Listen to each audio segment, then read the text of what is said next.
भीती कशामुळे पसरली? यांचा सैराट करून टाका. कोणाचा? 10 वर्षाच्या 2 मुलींवर या लोकांनी अत्याचार केले, त्याचे व्हिडिओ आहेत, त्यांच्यावर गुन्हा दाखल झाला.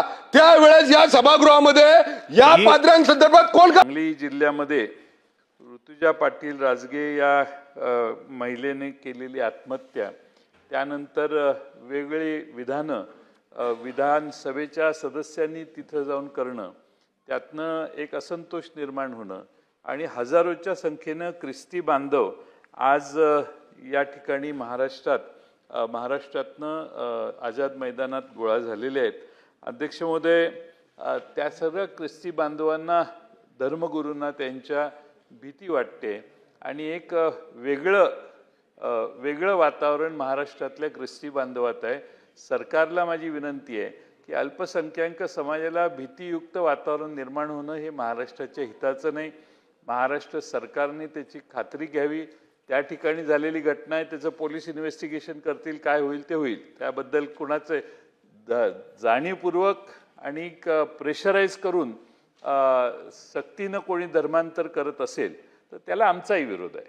पण अध्यक्ष महोदय, त्या घटनेत तिथल्या असं कोणतंही सिद्ध झालेलं नाही की त्या ठिकाणी धर्मांतर हे सक्तीनं करण्यात आलं. जर एव्हिडन्स नसेल, तशी घटना झाली नसेल, तरी पोलिसांनी इन्व्हेस्टिगेट करावं, जे काय होईल ते होईल.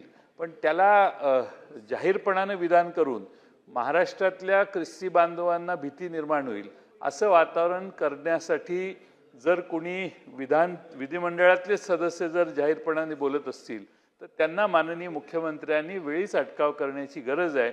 महाराष्ट्रात शांतता राहावी अशी आमची अपेक्षा आहे.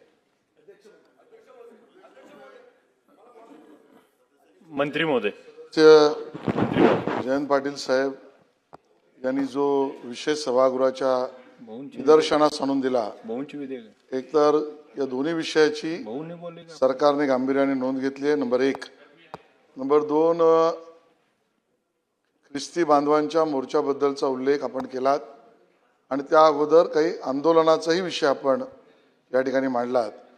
त्या दोन्हीही आंदोलनकर्ते आणि शीख समाजाचे असतील, ख्रिश्चन समाजाचे असतील, अन्य काही शासकीय असतील आंदोलनातली लोक, यांच्याशी सरकार चर्चा करेल, त्यांचा गैरसमज दूर करेल आणि त्यांना योग्य त्या ठिकाणी वागणूक देऊन त्यांच्याशी चर्चा करेल. शेवटी महाराष्ट्रात कुठल्याही धर्माला आणि समाजाला भीती वाटावी अशी भूमिका महाराष्ट्र सरकारची नाही. विशेषतः ख्रिश्चन समाजाबद्दल आपण मांडलं तर ख्रिश्चन समाजालाही या सदनाच्या माध्यमातून हे आश्वस्त आपण करू इच्छितो की कायद्याचं राज्य आहे आणि कायद्याच्या राज्याप्रमाणे गुन्ह्याला गुन्ह्याप्रमाणे बघितलं जाईल. एखाद्याला एका धर्माविरुद्ध दुसऱ्या धर्माला असं वातावरण निर्माण व्हावं किंवा निर्माण करण्यासारखी भूमिका सरकारची नाही. किंबहुना शांतताच प्रस्थापित व्हावी अशी भूमिका आमची आहे आणि तो समस्त ख्रिश्चन समाजाला या सदनातून सुद्धा मेसेज जावा. आणि जे आपण म्हणालात, जो जबरदस्तीने किंवा अन्य मार्गाने, आपण इंग्लिशमध्ये कोअर्शन, फोर्स, करप्शन अशा कुठल्याही मार्गाने धर्मांतरण करत असेल तर त्याच्यावरची कारवाई होईलच, तो वेगळा विषय आहे. पण समाज आणि धर्म म्हणून त्यांना कुठेही अशांतता त्यांची भंग होणार नाही, हीच भूमिका सरकारची असेल. शांतता भंग होणार नाही अशी. अध्यक्ष महोदय, मी माननीय मंत्री महोदयांच्या समंजसपणाबद्दल त्यांचं अभिनंदन. पण अध्यक्ष महोदय, मी त्यांच्या निदर्शनास आणू इच्छितो की जे काही शब्दप्रयोग झाले, की जे काही नाही, भीती कशामुळे पसरली? यांचा सैराट करून टाका. कोणाचा? रेव्हरंड फादर, म्हणजे पादऱ्यांचा शब्द पादरी होता. आणि त्याच्यामुळे आज तिथे काही निवडक माणसं नाही आली आहेत. उभ्या महाराष्ट्रातला ख्रिश्चन समाज एकत्र झाला आहे. म्हणजे ते बघून मलाही आश्चर्य वाटलं की ख्रिश्चन समाजामध्ये एवढं कसं काय? तुम्ही ख्रिश्चन समाजामध्ये खूप राहता, त्यामुळे तुमच्या बोलण्यातनंच समजलं की तुम्हाला क्लिअर मेसेज द्यायचा आहे. पण त्यांची इच्छा अशी आहे की ज्यांनी ही धमकी दिली आहे की सैराट करू, तो कोणीही असो, त्याच्यावर FIR होईल असं सरकारने बघितलं पाहिजे. आणि दुसरी एक गोष्ट आहे की तिथे साहेब डोंबाऱ्यांची पोरं बसलेली आहेत, बायका आणि पोरं.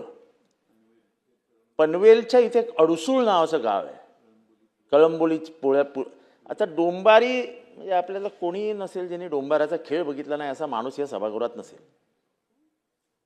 अत्यंत गरीब, मागासलेला अशिक्षित समाज, त्यांची घरं एका रात्रीत उद्ध्वस्त झालीत. 50-60 वर्षापासून ती तिथेच राहतात. म्हणजे डोंबारी कसा राहतो तुम्हाला माहिती आहे. आज इथे राहायला, उद्या तिथे राहायला, पाठीवरती त्यांचा संसार. तर त्याबाबत म्हणजे तुम्ही चर्चेला पाठवू नका, पण गांभीर्याने याचा विचार करावा. मला अतिशय वाईट वाटलं. त्यांच्या कमरेवर 2-2 महिन्याची बाळ आहेत. 2-2 महिन्याचं बाळ आहे. मंत्री महोदय, त्यांच्या खांद्यावरती वगैरे 2-2 महिन्याचं बाळ आहे. हे गांभीर्याने घेऊन त्यांचं विस्थापित झाले, त्यांना काही घरं देता आली, काय त्यांचं तिथेच पुनर्वसन करता आलं तर आपण ते करावं.